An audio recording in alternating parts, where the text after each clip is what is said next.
नमस्कार मित्रों, जैसा कि हम सभी लोग जानते हैं, हम लोगों को मिशन प्रेरणा के अंतर्गत 3 हस्त पुस्तिकाओं आधारशिला, ध्यानाकर्षण और शिक्षण संग्रह से भली भांति रूबरू होना है। उसको ठीक से उसकी एक एक बारीकियों को जानना है और अपने कक्षा कक्ष तक 100% लागू करना है। तो आज हम लोग आधारशिला भाग 1 पर चर्चा करते हैं। देखिए, आधारशिला भाग 1 में हमको फाउंडेशन लर्निंग आउटकम और कुछ इसमें सिद्धांत दिए गए हैं शिक्षण के, उनको देखना है। पहले हम ये बता दें कि आधारशिला में कुल कितने भाग हैं। 6 भाग हैं, जिनके हम लोग पहले भाग 1 को देखते हैं, फिर भाग 2 को, फिर भाग 3 को, फिर भाग 4, 5, 6 को क्रमशः देखेंगे। आज हम लोग आधारशिला भाग 1 में देखते हैं फाउंडेशन लर्निंग मित्रों, प्रारंभिक स्तर पर भाषा विकास एवं गणितीय दक्षता विकास के लिए किए जाने वाले समस्त कार्य वास्तविक रूप में फाउंडेशन लर्निंग के मूल आधार हैं। एक मनोवैज्ञानिक सिगमंड फ्रॉयड महोदय कहते हैं कि मनुष्य का संपूर्ण विकास या जिस बच्चे को जो बनना होता है वह शुरुआत के 4-5 वर्षों में ही बन जाता है। तो फाउंडेशन लर्निंग हमारी बच्चों के भविष्य निर्माण की आधारशिला है, उसी प्रकार से जिस प्रकार से मकान की नींव होती है। तो इसके अंतर्गत हम लोग मुख्य रूप से भाषा विकास और गणितीय दक्षता विकास का अध्ययन करते हैं। भाषा विकास से हमारा तात्पर्य भाषा की निम्नलिखित 4 दक्षताओं के विकास से है। भाषा विकास से हमारा तात्पर्य भाषा की निम्नलिखित 4 दक्षताओं के विकास से है। इसको हम लोग कई प्रशिक्षणों में कई बार पढ़े हैं, सुबोपलि नाम से, जिसमें सुनना, बोलना, पढ़ना, लिखना है। बच्चों से प्रारंभिक स्तर पर जब वह विद्यालय आता है तो उसे ठीक तरह से सुनने और बोलने के ऐसे अवसर उपलब्ध कराए जाएं ताकि वह सुनकर समझ सके और अपनी प्रतिक्रिया दे सके, अर्थात बोल सके। इस प्रकार ठीक प्रकार से बोलने के लिए अधिक अच्छी प्रकार से सुनना आवश्यक कड़ी या मूल आधार है। यदि सुनने और बोलने की दक्षता अच्छी तरह से विकसित होगी तो पढ़ने लिखने की दक्षता के आधार का काम करेगी।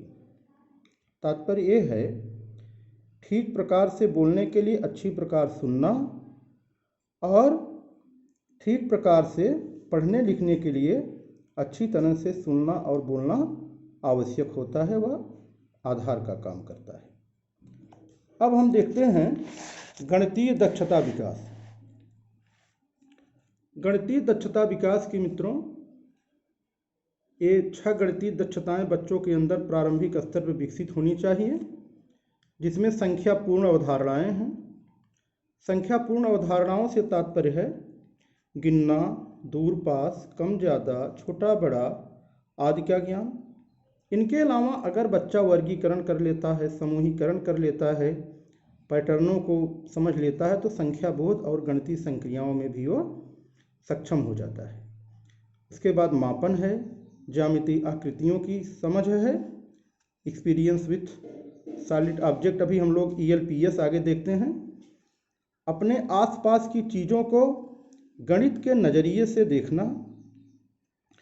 उपर्युक्त विषय क्षेत्रों में यदि शुरुआती स्तर पर हम ELPS के सिद्धांत पर आधारित समझ बनाने का प्रयास करें तो आगे का सीखना आसान होगा। अब मित्रों, ELPS का सिद्धांत क्या है?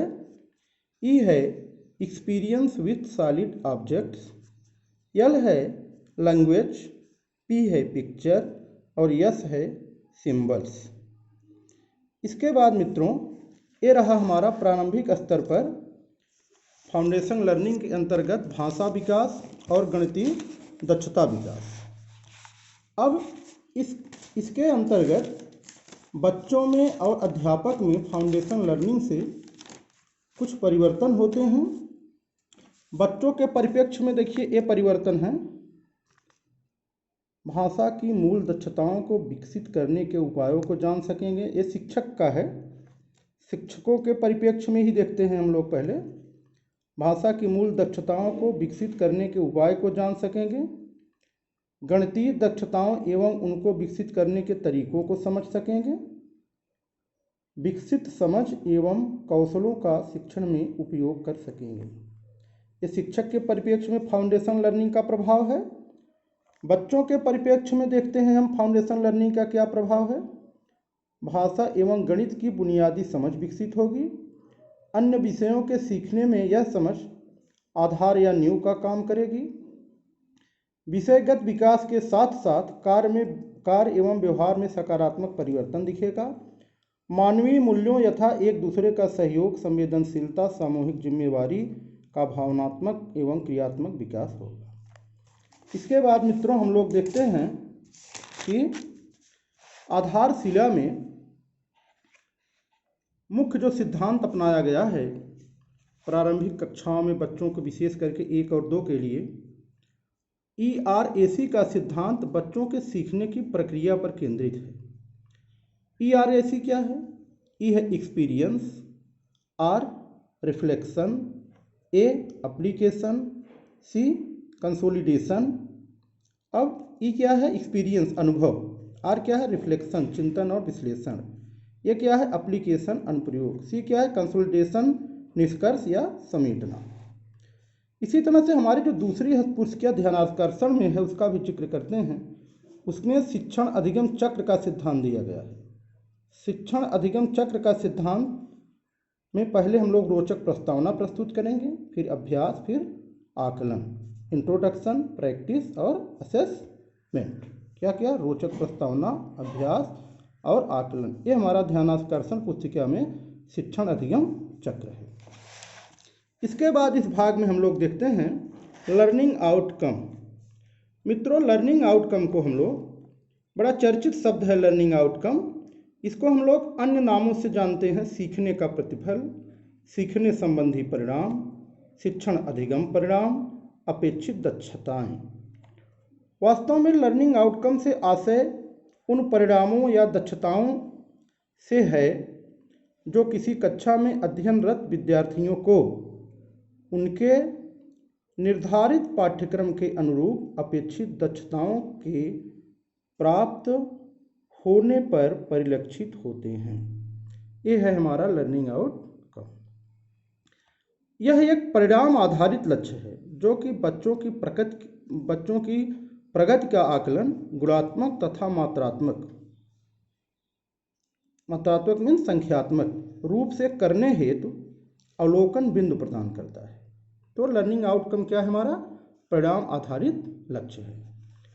लर्निंग आउटकम को 3 श्रेणियों में विभाजित किया गया है। अच्छा, निष्ठा प्रशिक्षण सब लोग लिए हैं, वहाँ देखे होंगे एक प्रश्न आया था निष्ठा प्रशिक्षण में। उसमें प्रशिक्षण पूर्व में और प्रशिक्षण की प्रत्युष्टि में क्वेश्चन जो आए थे उसमें था एक क्वेश्चन कि लर्निंग आउटकम है, उसके ऑप्शन में था गुणात्मक तथा मात्रात्मक। लर्निंग आउटकम को 3 श्रेणियों में विभाजित किया गया है। लर्निंग आउटकम पहला है केंद्रित लर्निंग आउटकम, इसको हम लोग क्या कहेंगे? Focal learning outcome, FLO। यह व्यापक दृष्टिकोण पर आधारित होता है। इसके बाद मित्रों दूसरा है nested learning outcome. Nested learning outcome को हम शॉर्ट में क्या कहते हैं? NLO। यह NLO FLO के अंतर्गत, मतलब फोकल लर्निंग आउटकम, केंद्रित लर्निंग आउटकम के अंतर्गत सीधे तौर पर शिक्षण प्रक्रियाओं को दिशा देने तथा शिक्षण में सुधार की दृष्टि से है। और तीसरा है उप लर्निंग आउटकम, NLO के अंतर्गत इसके आधार पर शिक्षक कक्षा शिक्षण करते हैं। अब मित्रों आज हम इस वीडियो में इतना ही रखते हैं। अगले वीडियो में हम लोग देखेंगे प्रत्येक कक्षा के लिए कुछ लक्ष्य और आकलन संकेत दिए गए हैं उसको। जय हिंद।